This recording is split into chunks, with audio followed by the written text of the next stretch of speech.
రంగారెడ్డి జిల్లా కేశంపేట మండలంలో ఇందిరమ్మ ఇళ్ల నిర్మాణాలకు శ్రీకారం చుట్టారు షాద్నగర్ ఎమ్మెల్యే వీర్లపల్లి శంకర్. మాజీ ఎమ్మెల్యే అంజయ్ యాదవ్ స్వగ్రామం ఎక్లాస్ ఖాన్పేట్ గ్రామంలో మంజూరైన 37 ఇళ్ల నిర్మాణాలకు శంకుస్థాపన చేశారు.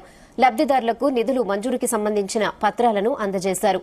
ఎన్నికల సందర్భంగా ఇచ్చిన ప్రతి హామీని అమలు చేస్తామని ఎమ్మెల్యే వీర్లపల్లి శంకర్ అన్నారు. గత పాలకుల్లాగా కక్ష సాధింపు రాజకీయాలు చేయమన్నారు.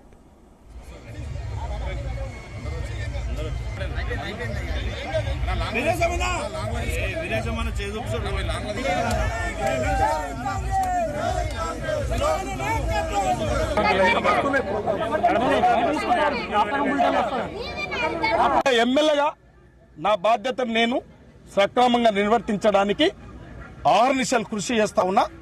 అందులో భాగంగానే ఈరోజు పేదోళ్ల ఇండ్లకు ముగ్గులు వేయడం జరిగింది. తప్పకుండా ఏ కష్టం వచ్చినా ఏ నష్టం వచ్చినా ప్రతి ఒక్కరికి అండగా నిలబడతాం. రాజకీయాలు చెయ్యం, కక్షలకు పోం, దుర్మార్గం చెయ్యం, దౌర్జన్యాలు చెయ్యం. గత ప్రభుత్వాలు గత పాలకుల పేర్లు నేను చేయదలుచుకోలే. ఎన్నో కష్టాలు ఎన్నో నష్టాలు పడ్డారు పేదోళ్ళు. కాబట్టి బిక్కుబిక్కుమంటే ఇలా మేమందరం కూడా వచ్చి ఈ గ్రామంలో ఇండ్లు నిర్మాణం చేస్తున్నాం. చాలా సంతోషంగా ఉంది. నేను లబ్ధిదారులను గ్రామస్తులందరినీ వేడుకుంటున్నా, విజ్ఞప్తి చేస్తా ఉన్నా. మీరు ఒక పద్ధతి మీద ఇండ్లు కట్టుకోండి, ఒక పద్ధతి మీద నడవండి. మీ అభివృద్ధికి నేను అన్ని విధాలా సహకరిస్తా.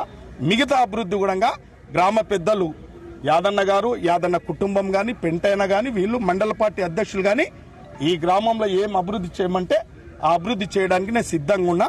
ముఖ్యంగా ప్రతి ఒక్కరికి ఈ కార్యక్రమానికి ఇచ్చేసినటువంటి ప్రతి కాంగ్రెస్ కార్యకర్తకు, పెద్దలకు, అధికారులకు, పత్రికా సోదరులందరికీ నమస్కారాలు, శుభాకాంక్షలు.